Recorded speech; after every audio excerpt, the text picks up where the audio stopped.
tuan-tuan sidang jemaah yang dirahmati Allah sekalian.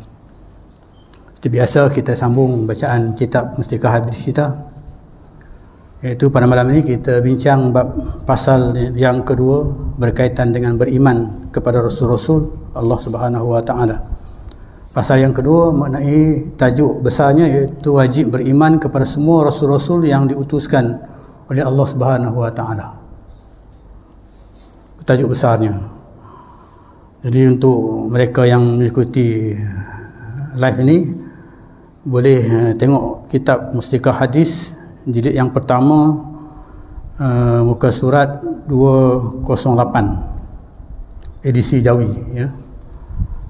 Kalau edisi Rumi saya tak tahu lah, sebab ada juga edisi Rumi kitab ini. Baik, saya ulang lagi sekali, iaitu wajib beriman kepada semua Rasul-Rasul yang diutuskan oleh Allah Subhanahu Wa Taala. Salah satu daripada rukun iman,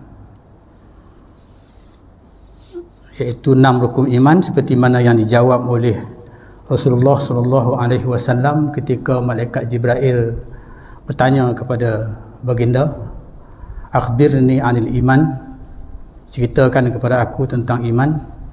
Maka kata Rasulullah sallallahu alaihi wasallam, al-iman an tu'mina billah wa malaikatihi wa kutubihi wa rusulihi wal yaumil akhir wa tu'minu bil qadri khairi wa syarri. Itu 6 rukun iman. Beriman kepada Allah, para malaikat, para rasul-rasul, pada kitab-kitab, pada hari akhirat, dan kepada qada qadar baik buruk daripada Allah Subhanahu Wa Taala. Baik, kita diwajibkan beriman kepada semua rasul-rasul yang diutuskan oleh Allah. Banyak rasul, banyak nabi-nabi yang diutuskan oleh Allah Subhanahu Wa Taala. Tapi keimanan yang utama bagi kita iaitu kalimah syahadah, asyhadu an la ilaha illallah wa asyhadu anna muhammadar rasulullah. Jadi kita beriman dengan Allah yang Maha Esa, kita beriman dengan Muhammad pesuruh Allah, dan dia merupakan risalah dan membawa syariat kepada kita. Dan kita beriman juga dengan rasul-rasul sebelumnya, dikatakan rasul-rasul sebelumnya, dan kita tidak mengikut syariat yang dibawa oleh rasul-rasul sebelumnya, karena syariat yang dibawa oleh rasul-rasul sebelumnya itu adalah untuk kaumnya sahaja, untuk umatnya sahaja, sedangkan syariat yang dibawa oleh Rasulullah sallallahu alaihi wasallam untuk seluruh umat manusia hinggalah kepada hari akhirat, insya-Allah. Baik, mengenai semua mengenai semua pesuruh-pesuruh Allah secara umum, ya, mengenali ya, pesuruh-pesuruh Allah ni ataupun rasul-rasul Allah secara umum, Allah Taala Subhanahu Wa Taala berfirman yang artinya, dan sesungguhnya kami telah mengutuskan dalam kalangan tiap-tiap umat seorang rasul dengan memerintahkan dia menyeru mereka, hendaklah kamu menyembah Allah dan jauhi taghut. Menyembah Allah yang Esa, jauhi taghut. Apa makna taghut? Taghut ialah syaitan. Itu nak taghut, syaitan, ataupun berhala, dan apa saja yang menyesatkan, itu dikatakan taghut. Maknanya yang berlainan daripada sembahan Allah Subhanahu Wa Taala. Itu ayat Al-Quran yang diturunkan oleh Allah Subhanahu Wa Taala kepada Nabi Muhammad nak menjelaskan tentang Allah Subhanahu Wa Taala mengutuskan, ya, rasul-rasul kepada umat-umat. Walaqad ba'asna fi kulli ummatin rasulan walaqad ba'asna fi kulli ummatin rasulan an ya'budullaha wajtanibut taghut. Itu ayatnya. Kemudian ada ayat yang lain yang Allah Subhanahu Wa Taala sebut juga dengan tentang rasul ini, iaitu ayat daripada surah An-Nahl. Akhir surah An-Nahl itu ayatnya panjang, ya. Fa aminu billahi wa rasulih. Maknanya berimanlah kepada Allah dan Rasul. wa in tu'minu wa tattaqu la'allakum ajrun azim. Berimanlah kepada Allah dan Rasul, dan sesungguhnya orang yang beriman itu atau dengan takwanya akan mendapat ganjaran yang besar daripada Allah Subhanahu wa taala. Ayat surah Al-Ali Imran, iaitu berimanlah kamu kepada Allah dan sekalian Rasulnya. Ayat ini panjang, itu di bahagian akhir saja ayat itu. Kemudian banyak lagi ayat-ayat yang menceritakan tentang wajib kita beriman kepada rasul-rasul yang diperintahkan, yang diturunkan oleh Allah Subhanahu wa taala. Dalam ayat-ayat yang lain ada menyebut mereka itulah orang-orang yang kafir dengan sebenar-benarnya, dan kami pula telah menyediakan bagi orang-orang kafir itu azab seksa yang amat menghinakan. Jadi bagi mereka yang tidak beriman dengan Allah Subhanahu wa taala. Itu ayat surah An-Nisa 150 hingga 151. Ayat 150 yang bermaksud sungguhnya orang-orang yang kufur. Kufur ni maksudnya engkar kepada Allah dan Rasulnya, tolak Allah dan Rasulnya. Dan orang-orang yang hendak membeza-bezakan iman mereka, mereka nak bezakan iman mereka dengan iman Rasulullah SAW, dengan iman orang Islam, antara Allah dan Rasul-Rasulnya, dan orang-orang yang berkata kami beriman kepada setengah Rasul-Rasul itu dan kami kufur, engkar kepada setengahnya yang lain. Siapa dia? Orang Yahudi dan orang Nasrani, orang Yahudi dan orang Kristian. Mereka tak beriman dengan Nabi Muhammad SAW. Ini yang dimaksud dengan ayat ini. Serta bertujuan hendak mengambil jalan lain. Mereka tak mau ikut jalan Rasulullah SAW. Jadi mereka digolongkan dalam golongan orang-orang yang kufur. Itu ayat selepas itu menceritakan tentang mereka itulah orang-orang yang kafir, yang sebenar-benarnya. Jadi kalau kita faham di sini, Yahudi, Nasara terkeluar daripada akidah Islam sebab mereka menolak mempercayai Nabi Muhammad SAW. Dalam surah Ikhlas menyebutkan Qul huwallahu ahad, Allah itu satu. Itu konsep Islam. Allah itu satu, asal. Bukan Allah itu Trinity, tiga. Musa, Maryam, Allah, bukan tiga Trinity. Itu dikatakan konsep itu tolak. Maka tertolaklah mereka daripada beriman kepada Rasul-Rasul tadi, karena mereka tidak beriman dengan Muhammad SAW.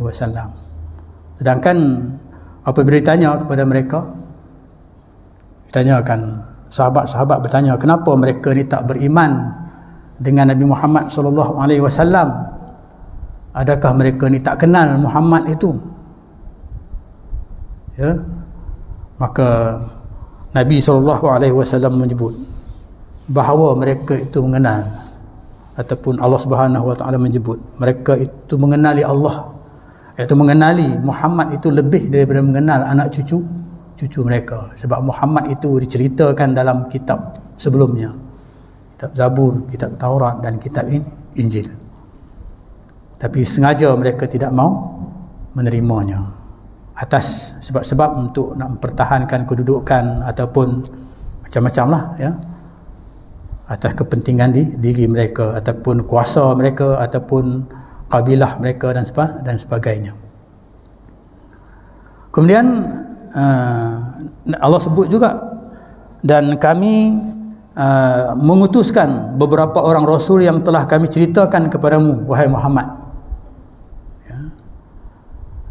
dahulu sebelum ini, dan rasul-rasul yang tidak kami ceritakan perihal mereka kepadamu. Ini Allah sebut dalam Quran. Jadi Allah kata kepada Nabi Muhammad, ada rasul-rasul yang kami ceritakan kepada kamu dan ada rasul-rasul yang kami tak ceritakan kepada kamu.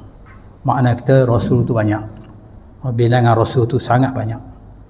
Dan bilangan siapa Rasul ni? Rasul ni daripada kalangan Nabi, ya, kalangan Nabi. Sebelum mereka dilantik menjadi Rasul, maka mereka diangkat menjadi Nabi. Beza Rasul dengan Nabi ni yang wajib kita percaya, bahawa Nabi dia tidak menyampaikan, dia tak tabligh, dia tak menyampaikan, dia tak wajib menyampaikan. Sedangkan Rasul ni wajib menyampaikan, dia ada tabligh sana. Sifat Rasul itu siddiq, amanah, tabligh, fatonah. Itu sifat yang wajib ada kepada Rasul. Sedangkan Nabi dia tak menyampaikan. Mungkin dia menyampaikan dalam bentuk bilhal, ya, bukan dalam bilisan, ya, dengan percakapan, dengan menyampaikan dengan seruan, tapi bilhal. Dengan bilhal ni maksudnya dengan tunjuk ajar, tengok kelakuan dia dan sebagainya. Maka itu kelebihan yang ada kepada Nabi. Daripada kalangan Nabi-Nabi itulah dilantik menjadi Rasul, kan? Ada maklumat ataupun yang diketahui bahawa Nabi jumlahnya 124,000. Itu jumlah 124,000 orang Nabi. Itu yang diketahui. Ada yang belum diketahui sebab Allah sebut. Ada yang kami sebut dalam Al-Quran kepada kamu wahai Muhammad, dan ada kami tak sebut. Ada yang Nabi sebut dan Nabi tak sebut. Jadi yang Nabi sebut dalam Quran tu, maka kita qat'i, maka kita kena wajib percaya sebab Quran, ya, tidak ada mana kata ya qat'i, benda yang wajib kita percaya sebab Quran itu benar, kan. Yang tak disebut dalam Al-Quran mungkin disebutkan dalam lain, kisah-kisah yang lain, mungkin Zabur, Injil dan sebagainya. Itu tak tertentu kepada kita. Tapi yang kita wajib percaya maksudnya semua Rasul-Rasul, semua Nabi-Nabi itu jumlahnya 124,000. Daripada 124,000 ni diketahui juga bahawa yang dilantik menjadi Rasul 313 orang yang dilantik menjadi Rasul. Yang kita tahu Rasul ni tak banyak, kan? Yang nama mereka disebut dalam Al-Quran hanya 25 orang saja. Ya, nama mereka yang disebut dalam Al-Quran tu hanya 25 orang saja Rasul. Itu nama yang disebut dalam Al-Quran, seperti mana yang kita ketahui dah. Dan ini wajib kita percaya, dan wajib kita mengetahuinya secara, maksudnya secara khusus lah, ya. Maksudnya kalau kita mengetahui Nabi Muhammad, kita mengetahui Nabi Musa, Nabi Ibrahim dan sebagainya, ya, maka kita kena mengetahui juga Rasul-Rasul, nama-nama Rasul yang lain. Jangan hanya kita mengetahui 2-3 orang Rasul saja, sedangkan Rasul yang lain kita tak tahu namanya yang disebut dalam Al-Quran itu. Tapi selain Nabi kita ingat namanya. Muhammad Ali, kita ingat nama dia sebab dia peninju yang hebat, kan. Tapi Nabi-Nabi yang ada disebut Al-Quran itu, kita tak ada, yang kita tak tahu, kan. Ini menjadi keaiban kepada kita. Jadi maka sebab itu kita mengetahuinya dengan secara khusus, dituntut kita mengetahuinya dengan secara khusus. Itu tandanya kita beriman dengan Rasul-Rasul yang disebutkan tadi. Baik, jadi pada kalangan 25 ini, nama-nama yang disebut dalam Al-Quran ini, maksudnya misalnya disebut di sini, dikatakan 18 daripadanya tersebut dalam ayat 83 hingga ayat 86 surah Al-An'am. Boleh rujuk, siapa boleh ada telefon ke, boleh tengok, ya, terjemahan ayat Al-Quran, cari, ya, Google tengok, ya, iaitu ayat 83 hingga ayat 86 surah Al-An'am. Mereka nama-nama yang disebut dalam ayat-ayat itu ialah Nabi Ibrahim, Nabi Ishaq, kita kenal Ishaq, Nabi Yaqub, Ishaq lagi kenal lah, nama pun Ishaq, kan? Nama Nabi pun Ishaq, ya. Kita pula nama Ishaq kan. Tu sangat mulia namanya tu. Kan? Kemudian Nabi Yaqub. Ada orang nama Yaqub, ya, nama nabi lah. Nabi Nuh, ada orang nama Nuh, ya, Nabi Nuh. Nabi Daud, ya. Itu dalam pengetahuan kita. Nabi Sulaiman. Nabi Ayub, Nabi Yusuf, Nabi Musa, Nabi Harun, Nabi Zakaria. Itu semua nama Rasul. Nabi Yahya, Nabi Isa, Nabi Ilyas, nama Rasul Ilyas. Nabi Ismail, itu dah memang popular lah, kita kenal. Nabi Ilyasa, Nabi Yunus dan Nabi Lut. Itu nama-nama yang disebut, 18 nama yang disebut lah dalam surah yang disebutkan tadi, iaitu 83 hingga 86. 7 lagi tersebut, 7 nama lagi disebut dalam beberapa surah yang berikut, iaitu Nabi Adam ada disebut dalam surah-surah Nabi Adam, ayat 33 surah Ali Imran, ya. Nabi Hud ayat 65 surah Al-A'raf. Nabi Hud ni ada orang nama Hud, ya? Ada, ya. Ada seorang nama Hud, ya, tapi dia perempuan. Nama Hud, ya, ya. Anak murid saya, ya, nama dia Hud, ya, perempuan. Dan ayat 65 itu surah Al-A'raf, ya, Nabi Soleh, Soleh biasalah, Syuaib. Dan dalam ayat 61 dan 80, ayat 84 surah Hud, ya, iaitu Hud, surah Hud itu Nabi Idris, Nabi Idris. Walaupun cerita Nabi Idris ni tak banyak kisah dia, ya. Dan Nabi Zulkifli, Zulkifli.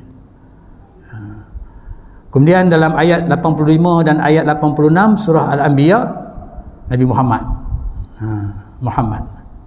Ahmad, ya, ada disebut nama Ahmad, ya, disebut Muhammad, ya, dalam Al-Quran. Ismuhu Ahmad, ya, kan, alaihi salatu wassalam. Itu dalam ayat surah Al-Ahzab. Jadi itulah nama-nama Rasul yang mana kita kena ketahui nama itu. Bila sebut nama tu, ni nama Rasul, ya, jangan sebut nama lain, ini Rasul lah, bukan begitu. Maksud pengetahuan kita tu, maksudnya bila sebut nama tu, pasti confirm ini Rasul. Itu maksudnya pengetahuan yang kita wajib mengetahui, yang kita ni wajib percaya kepada Rasul-Rasul. Sebut nama-nama tu, ya. Jadi kalau orang tu baca Quran, tentulah dia akan sebut nama ini, ya. Kalau dia khatam 10 kali, makna kata 10 kali disebut nama, kan.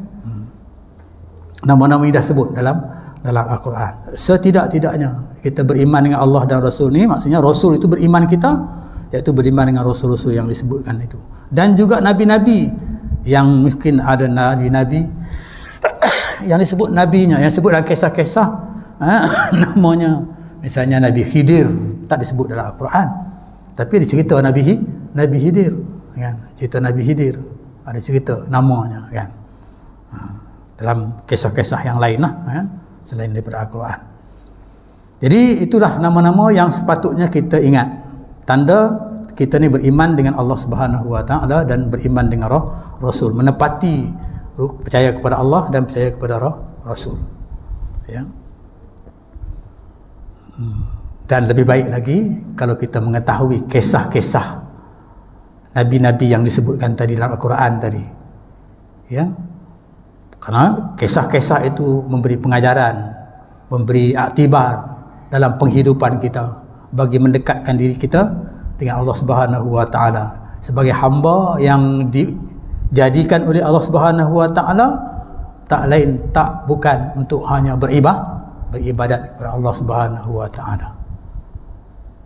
Wa ma khalaqtul jinna wal ins illa liya'budun. Tidak aku jadikan jin dan manusia melainkan untuk beribadat. Bagaimana Rasul-Rasul itu beribadat, bagaimana Nabi-Nabi itu beribadat, itulah contoh tauladan yang wajib kita ikut, di mana kita wajib percaya kepada Allah dan Rasul. Kalau kita wajib percaya kepada Muhammad sallallahu alaihi wasallam, maka wajib kita mengikut segala sunnah-sunnah yang dibawa oleh Rasulullah sallallahu alaihi wasallam. Ya. Sunnah-sunnah yang dibawa oleh Rasulullah sallallahu alaihi wasallam. Sebab itu ibadat kita, ya, dengan percaya kepada Allah, dengan percaya kepada Rasul, ibadat kita, kalau kita percaya kepada Allah, ibadat kita buat dengan ikhlas kepada Allah, bukan kerana yang lain, ya, bukan kerana sebab itu sebab ini, bukan. Mungkin kerana sebab orang lain, tak boleh, ya. Kalau mungkin anak sebab apa? Sebab bapa ada sembahyang, dia pun nak sembahyang, bukan begitu. Niatnya kerana ikhlas, kerana Allah, kan? Ibadat tu diterima. Jadi nak ikhlas ibadat kita, nak terima ibadat kita Allah terima, maknanya kita kena ikhlas. Begitu juga nak ibadat kita diterima, buat macam mana Rasulullah buat. Itu dia kata muttaba'an. Ya. Rasulullah pakai jubah, kita katakan, kita pakai, kita ikut Rasulullah, maka itu kita dapat pahala ibadat. Ya. Apa yang Rasulullah buat, kan, kita katakan, ucapannya, percakapannya dan sebagainya, waktu dia nak makan dia bismillah, ya, maka itu sunnah Rasulullah sallallahu alaihi wasallam, kita buat, kita akan dapat pahala, kan? Jadi ibadat yang diterima oleh Allah Subhanahu wa taala, pertama ikhlas kepada Allah Subhanahu wa taala, yang kedua ikut apa yang Nabi buat. Apa yang Nabi buat, ikut. Begini juga apa yang sahabat-sahabat buat. Yang sahabat buat, sahabat yang 4 lah maksudnya, iaitu Abu Bakar, Umar, Osman dan Ali. Sebab apa? Sebab Nabi kata wa sunnatin nabi wa sunnatil khulafaul mahdiyyin. Sunnah aku dan juga sunnah sahabat-sahabatku al-mahdiyyin, maksudnya mereka-mereka yang mujtahid. Siapa dia? Abu Bakar, Umar dan Ali. Jadi kalau kita ikut sembahyang tarawih di masjid pada bulan Ramadan, itu yang dibawa oleh Sayyidina Umar Al-Khattab.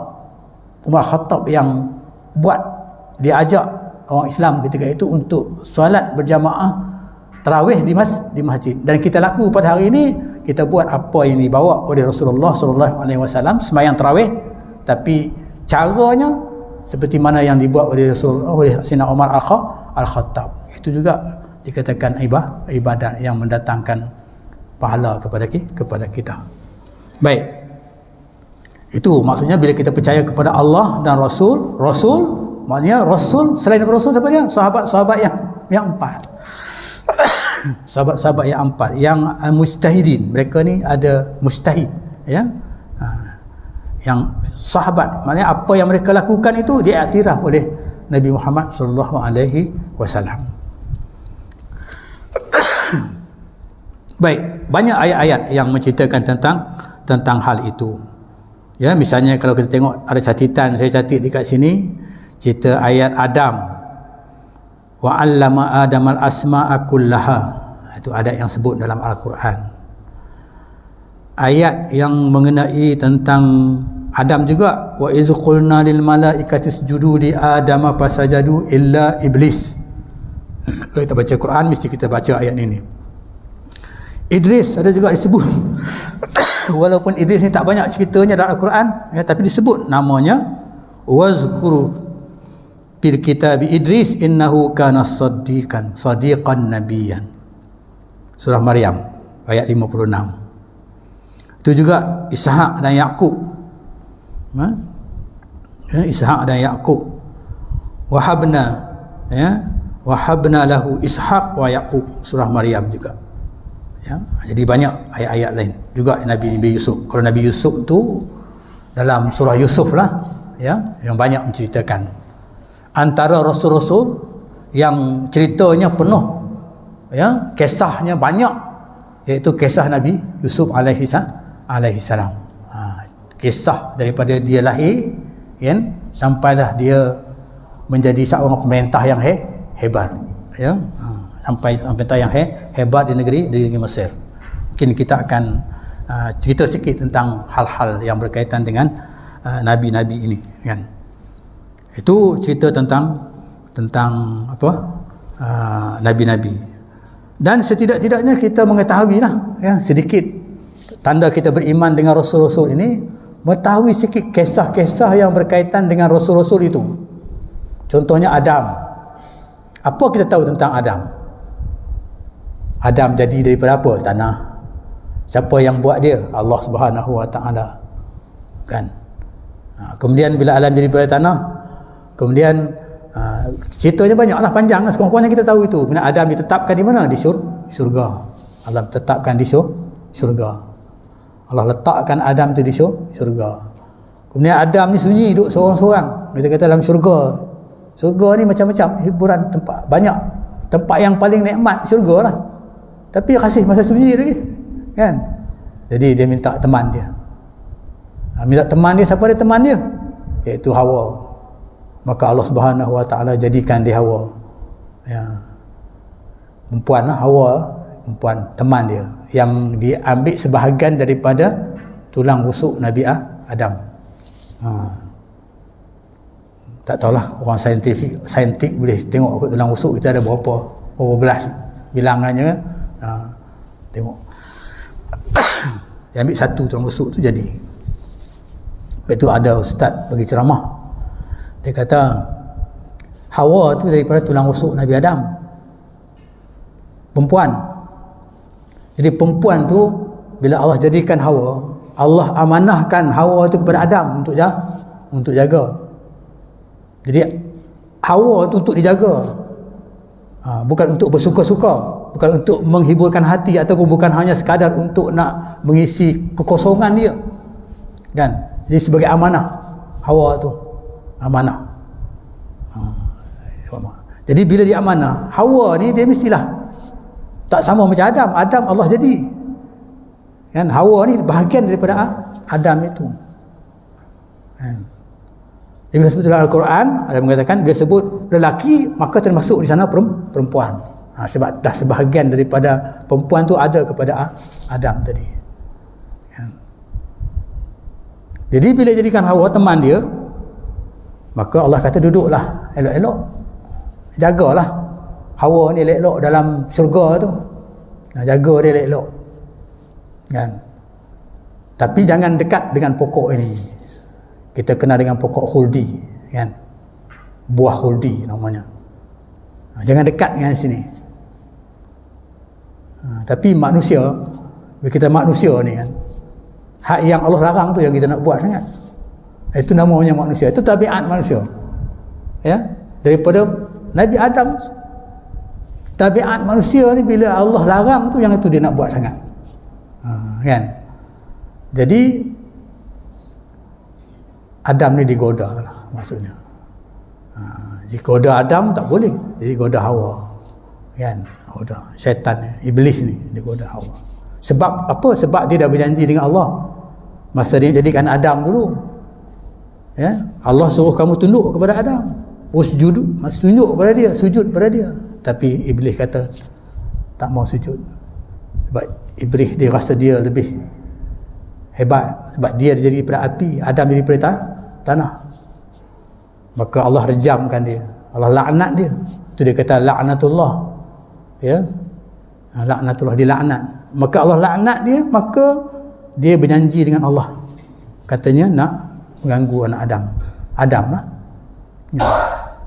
Jadi Hawa ni akhirnya mendekati pokok itu. Kisahnya begitulah sikit, katakan mendekati pokok itu. Kemudian cerita menceritakan makanlah buah itu, ya. Sebab kita kalau sayang bini ni kadang-kadang suka semua, kan? Sayang bini ni, kalau sayang bini ni kita ikut semua, kan? Begitulah, kan? Begitu juga, ya? Begitu juga Adam, dia sayang lah. Sebab dia tu, Hawa tu diri dia sendiri, maka dia sayang lah. Macam mana dia sayang diri dia, macam itulah sepatutnya dia sayang kepada Hawa tadi. Jadi keinginan Hawa tu, maka terikutlah dia, terpengaruh dia, kan? Jadi makan, dia akhirnya dimurkai oleh Allah Subhanahu Wa Taala, kan?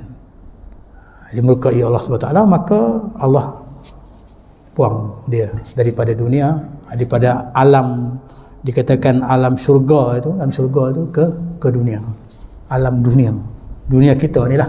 Daripada tempat yang seindah-indahnya, secantik-cantiknya, Mana Adam tu dah merasai syurganya, kita belum merasai syurganya. Diturunkan di tempat yang Masya Allah teruk kan, dicampakkan. Kalau kita baca kisah dicampakkan di India ke di mana kata jumpa kan, itu kan tampaknya kan begitu, susah hidupnya, menderita. Balik kepada tadi tu, yang kata penceramah tadi tu berkenaan dengan Hawa Adam tadi tu. Sebab tu bila kita nak jaga Hawa ni, perempuan ni, susah, bukan senang. Ya, nak jaga dia. Sebab dia bertulang yang bengkok. Kan istilahnya, tulang yang bengkok. Jadi kita nak luruskan dia memang susah. Kan? Nak luruskan tulang rusuk yang bengkok tu, kita nak luruskan dia memang sukar. Tapi boleh tak? Boleh, tak ada masalah. Batu yang keras pun boleh jadi lubang kalau sekiranya air itu menitik selalu kan, nitik. Itu kita tengok kisah kita.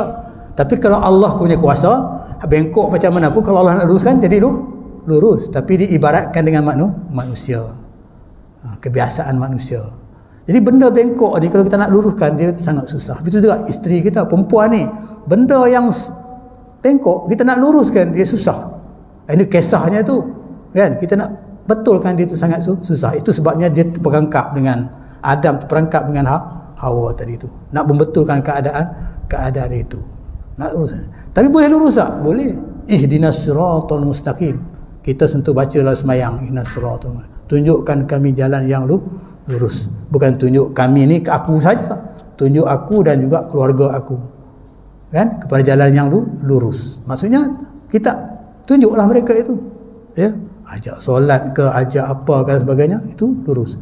Itu sebahagian pembahas lah, penceramah menceritakan tentang kejadian Hawa dengan Adam tadi. Kalau kita dapat ambil iktibar, jadi kalau nak jaga isteri kita, ya, nak jaga anak kita yang perempuan, ya, itu bukan satu benda yang mudah kan.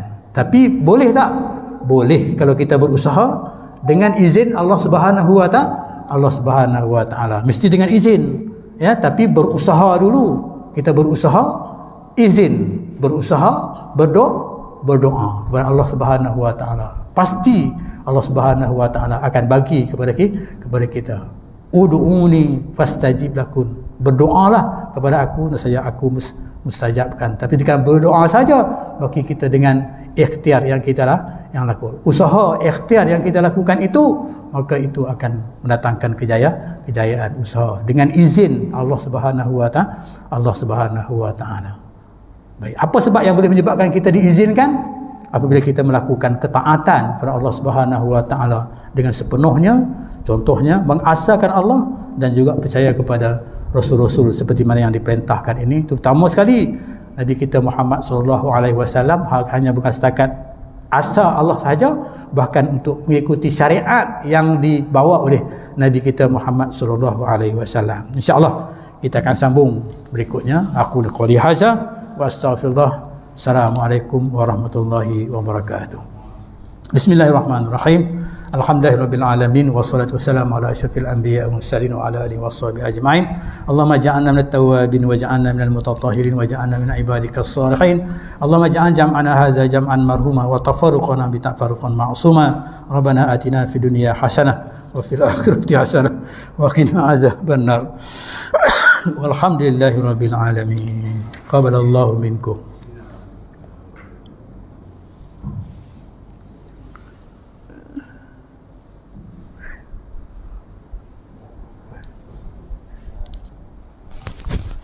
Minute.